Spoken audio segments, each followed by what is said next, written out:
നമ്മൾ ദേശീയ വരുമാനത്തെക്കുറിച്ച് പഠിച്ചു.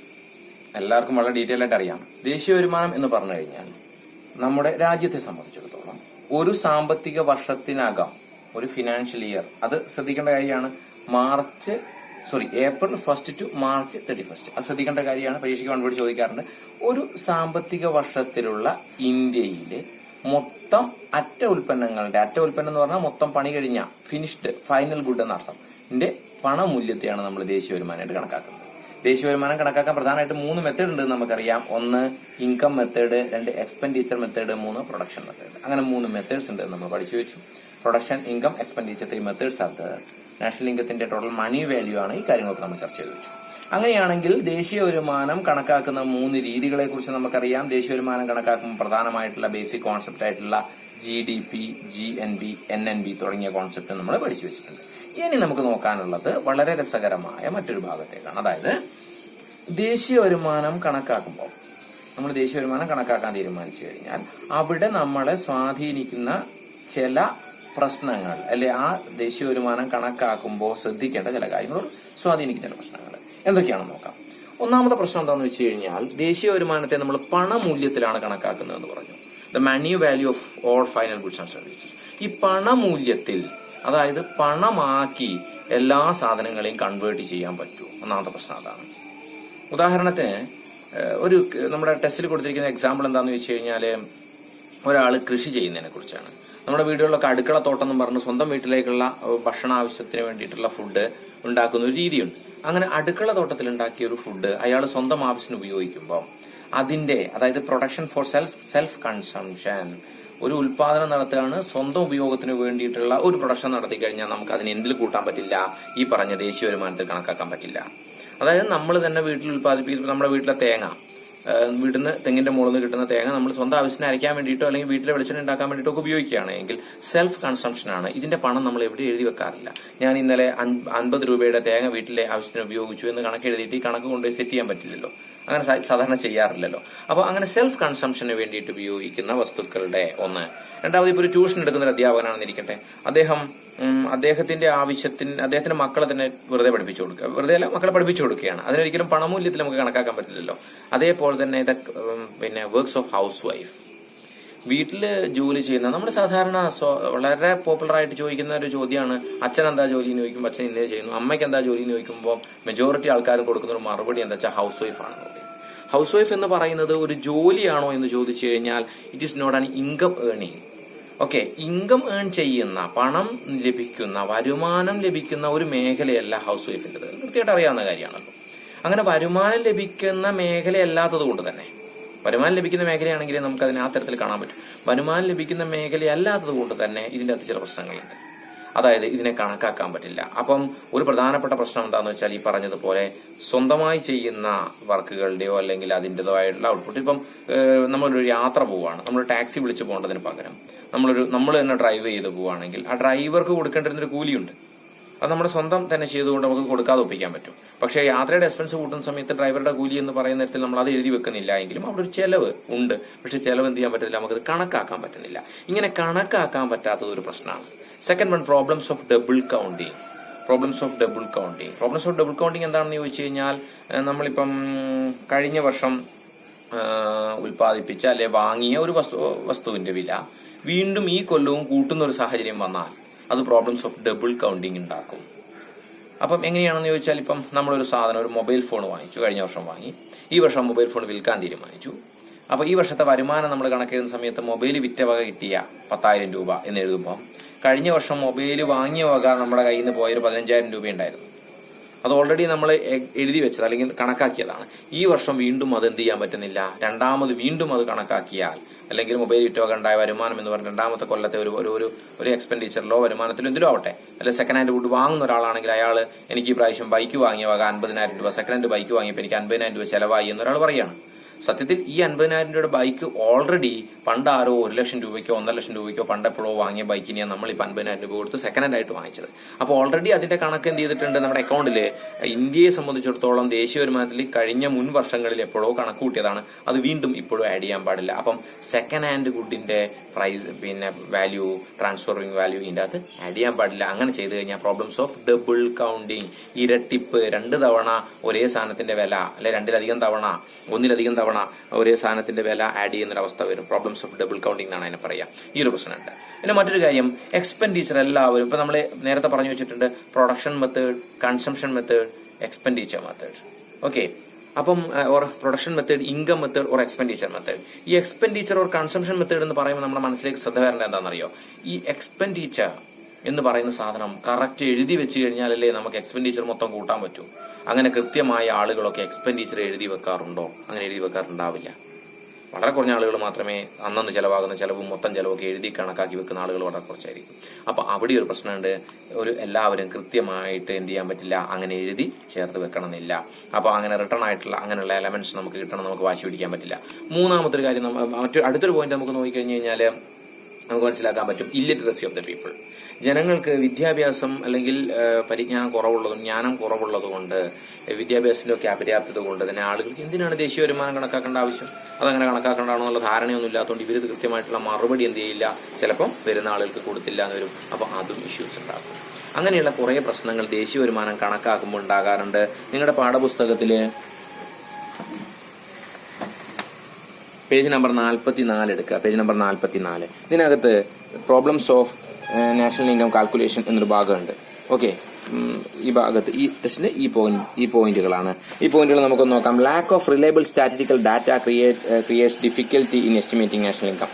Lakh of reliable statistical data, അതായത് വാല്യബിൾ ആയ കൃത്യമായ സ്റ്റാറ്റിസ്റ്റിക്കൽ ഡാറ്റ ഇല്ലാത്തത്, അപര്യാപ്തത, കൃത്യമായ ഡാറ്റയുടെ അപര്യാപ്തത. Lack of reliable statistical data leads to problems. First point. Second problem, there is a chance to calculate the money value of goods and services more than once. That is what's known as problems of double counting. We have already discussed. Okay, first one, lack of reliable data. Second one, problems of double counting. Third one, service of housewife is not included in national income. Service of housewife is not included. That is, it's excluded from national income. Third point. The next point, the production of goods for self-consumption is not included in the estimation of national income. Example, vegetable gardens at home. Okay, നമ്മൾ 4 point പറഞ്ഞു. ഒന്നാമത്തെ നമ്മൾ പറഞ്ഞു lack of reliable data. Second one, problems of double counting, excluding the duties of housewife. Fourth one, the production for self-consumption. And fifth one, ignorance and illiteracy of the people. Ignorance and illiteracy of the people. ആളുകളതിനെ കുറിച്ച് mind ചെയ്യാതിരിക്കുക, അതേപോലെ തന്നെ illiterate ആകുക, വിദ്യാഭ്യാസം ഇല്ലാത്ത പ്രശ്നം. 5ാമത്തെ point. ഇനി 6ാമത്തെ point, the practical difficulty in assessing the money value of services input the correct estimations of national income. Okay, അതായത് നമ്മൾ എല്ലാ സാധനത്തിലും കറക്റ്റ് മണി വാല്യൂ ഉണ്ടാക്കാൻ വേണ്ടി പറ്റില്ല. അതായത് ഇപ്പോൾ ഒരു സർവീസ് ചെയ്യാണ്, സർവീസിന് ഇത്ര മണി വാല്യൂ ആണെന്ന് കറക്റ്റ് അസസ് ചെയ്യാൻ പറ്റാത്ത പ്രശ്നം. ചിലതൊക്കെ നമ്മൾ പറയാറുണ്ട്, ആളെങ്കിലും പണിയൊക്കെ എടുത്ത് പോയി കഴിഞ്ഞാൽ അയാൾ ഇന്ന് പണിയെടുത്ത ലാഭമാട്ടോ, ഇത്രയും പണിയൊന്നും തീരുമെന്ന് ഞാൻ വിചാരിച്ചിട്ടില്ല എന്ന് ചിലപ്പോൾ പറയണ്ടോ, നഷ്ടമാണ് അവനെ വിളിച്ചത്, ആകെ പണിയൊക്കെ എടുത്ത പണിയൊന്നും വൃത്തിയില്ല, ഭംഗിയില്ല. അപ്പൊ അങ്ങനെ പറയുമ്പോൾ ഒരാൾക്ക് കൊടുക്കുന്ന പണത്തെ നമുക്ക് കൃത്യമായിട്ട് ഇന്നേ പണിക്ക് ഇത്ര രൂപ കൊടുത്താൽ പോരാ, അങ്ങനെ കറക്റ്റ് അസസ് ചെയ്യാൻ പറ്റാത്തതിൽ ചില പ്രശ്നങ്ങളുണ്ട്. അപ്പൊ അങ്ങനെ കറക്റ്റ് നമുക്ക് മണി വാല്യൂ ഐഡന്റിഫൈ ചെയ്യാൻ പറ്റാത്ത പ്രശ്നം നമ്മൾ പറഞ്ഞു വെച്ചു. First of all, lakh of reliable data. Second one നമ്മൾ പറഞ്ഞു വെച്ചു, problems of double counting, excluding the duties of house wife from national income, exclude production for self-consumption is excluded from national income, illiteracy and ignorance of the people, and the practical difficulty of assessing the money value of services. Last one, consumers seldom maintain records of expenditures incurred by them. അതായത് consumers എന്ത് ചെയ്യുന്നില്ല, കൃത്യമായിട്ട് അവരുടെ expenditure correct ആയിട്ട് അന്നന്ന് എഴുതി വെച്ച് set ചെയ്യണമെന്നില്ല. ഇങ്ങനെയുള്ള പ്രശ്നങ്ങളൊക്കെ എന്ത് ചെയ്യുന്നുണ്ട്, നമ്മൾ നാഷണൽ ഇൻകം കാൽക്കുലേറ്റ് ചെയ്യുമ്പോൾ നമ്മൾ ഫേസ് ചെയ്യാറുണ്ട്. അപ്പം ഈ പോയിന്റ്സ് നിർബന്ധമായിട്ട് എല്ലാവരും പഠിച്ചു വെക്കുക. അതിന്റെ കൂടെ നമുക്ക് നോക്കാനുള്ള എന്താണെന്ന് വെച്ച് കഴിഞ്ഞാൽ, നാഷണൽ ഇൻകത്തെ കുറിച്ച് ചർച്ച ചെയ്യുമ്പോൾ പ്രധാനമായിട്ട് നമ്മൾ income method, expenditure method, production മെത്തേഡിനെ കുറിച്ചൊക്കെ പറഞ്ഞു വെച്ചു. എന്നിരുന്നാലും ഒരു കാര്യം കൂടെ നിങ്ങൾ ശ്രദ്ധിക്കാനുണ്ട്. അതായത് നമ്മള് ഡിഫറെന്റ് സെക്ടേഴ്സ് ഉണ്ട്, sectors. Okay, sectors in the economy. അപ്പം പലതരത്തിലുള്ള മേഖലകളുണ്ട്. നമ്മൾ സിമ്പിൾ ആയിട്ട് പറഞ്ഞു കഴിഞ്ഞാൽ പ്രൈമറി സെക്ടർ, രണ്ടാമത്തത് സെക്കൻഡറി സെക്ടർ.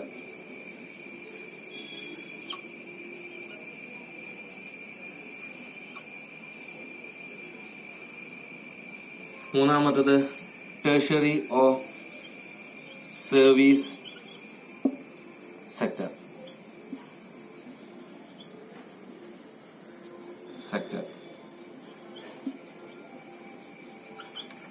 നോക്കൂ, നമ്മുടെ പ്രാഥമിക, ദ്വിതീയ, തൃതീയ എന്നിങ്ങനെ നമ്മുടെ നാട്ടിലെ മേഖലകളെ, ഉൽപാദന മേഖലകളെ നമ്മൾ തരംതിരിച്ചു കഴിഞ്ഞാൽ പ്രാഥമികം, ദ്വിതീയം, തൃതീയം എന്നിങ്ങനെ എന്ത് ചെയ്യാൻ പറ്റും?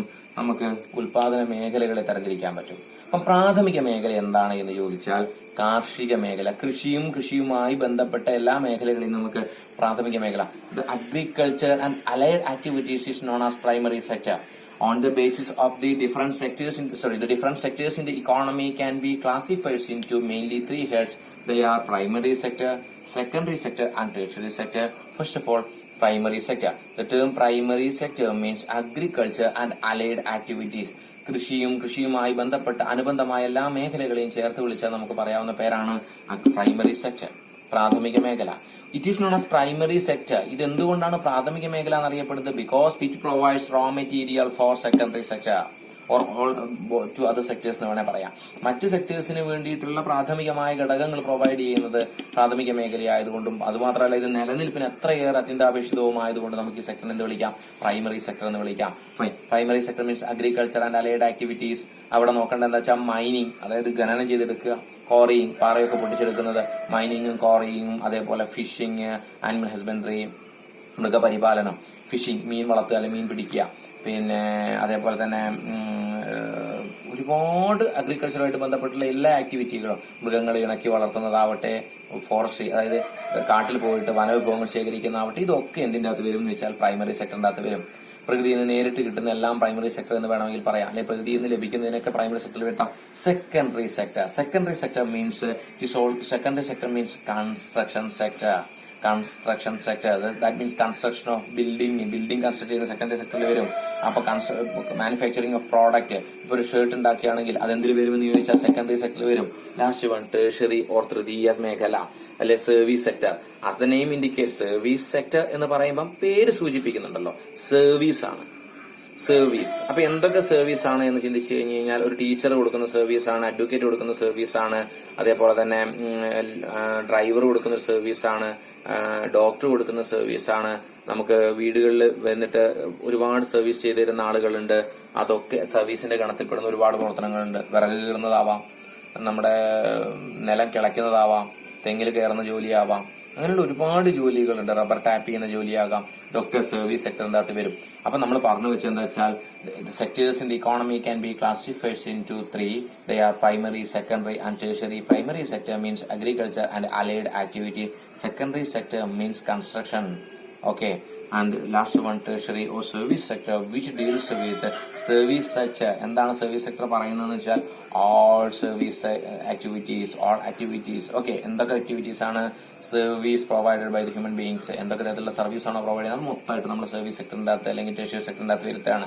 It is also sometime classified as intellectual sector. അതിനെ വിളിക്കുന്ന മറ്റൊരു പേരാണ് ബുദ്ധിപരമായ മേഖല എന്നും സർവീസ് സെക്ടറിനെ വിളിക്കാറുണ്ട്.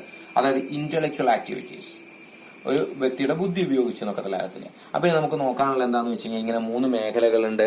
അപ്പം നമ്മൾ നേരത്തെ പ്രൊഡക്ഷൻ, കൺസംഷൻ, എക്സ്പെൻഡിച്ചർ എന്നൊക്കെ പറഞ്ഞല്ലോ. അപ്പം പ്രൊഡക്ഷൻ മെത്തേഡിലാണ് കാണുന്നതെങ്കിൽ ഇതിന്റെ അകത്ത് നിന്നുള്ള എല്ലാ പ്രൊഡക്ഷൻ പ്ലസ് സെക്കൻഡറി സെക്ടർ എന്നുള്ള എല്ലാ പ്രൊഡക്ഷൻ പ്ലസ് ടെർഷ്യറി സെക്ടർ എന്നുള്ള എല്ലാ പ്രൊഡക്ഷൻ, ഈ 3 പ്രൊഡക്ഷനും കൂടെ കൂട്ടിക്കഴിഞ്ഞാൽ ടോട്ടൽ പ്രൊഡക്ഷൻ കിട്ടും.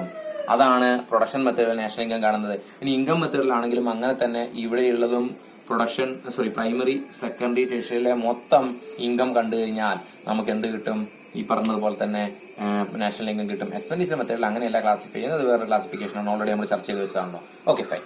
അപ്പൊ ഇത്രയും കാര്യങ്ങൾ നിങ്ങൾ പഠിച്ചു വെക്കുക. ഇനി ഇന്ത്യയില് നമുക്ക് നോക്കേണ്ട എന്താണെന്ന് വെച്ചാൽ ഈ ദേശീയ വരുമാനത്തെ കുറിച്ച് അനലൈസ് ചെയ്യുമ്പം ഓരോ രാജ്യവും വളരുന്നുണ്ടോ ഇല്ലയോ എന്ന് നോക്കാൻ, അല്ലെങ്കിൽ ഓരോ രാജ്യത്തിന്റെയും എത്രത്തോളമാണ് സാമ്പത്തിക വളർച്ച എന്നതിനെ കുറിച്ച് മനസ്സിലാക്കാൻ വേണ്ടി ചെയ്യുന്ന ചെറിയൊരു ടെക്നിക്ക് എന്താണെന്ന് ചോദിച്ചാൽ, ഓരോ രാജ്യത്തിന്റെയും ദേശീയ വരുമാനം കണക്കാക്കുമ്പോൾ അതിൻ്റെ അകത്ത് ഓരോ സെക്ടറിന്റെയും കോൺട്രിബ്യൂഷൻ എത്രയാണെന്ന് നോക്കും.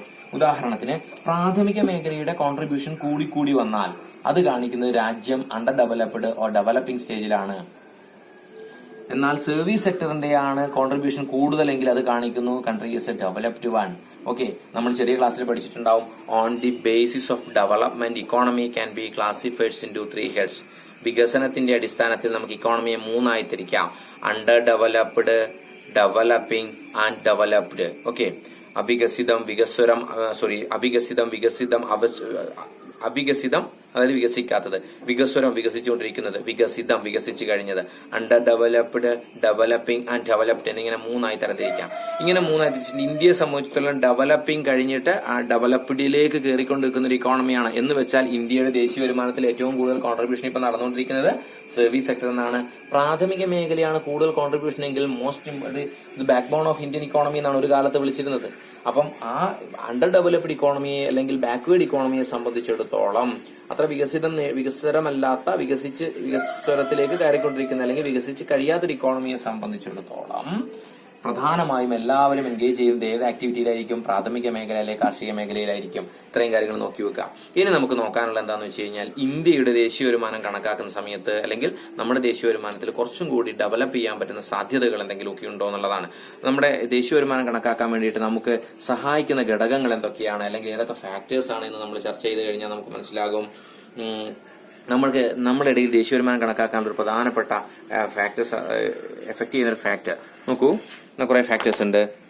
Human resource include technical experts who well versed in the English language. അതായത് നല്ല ധാരണയുള്ള, നല്ല ഭാഷാ പ്രാവീണ്യമുള്ള ആളുകളുടെ ഗുണം. വൈഡ് ഡൊമസ്റ്റിക് മാർക്കറ്റ്, വിശാലമായൊരു ഡൊമസ്റ്റിക് മാർക്കറ്റ് ഉണ്ട്.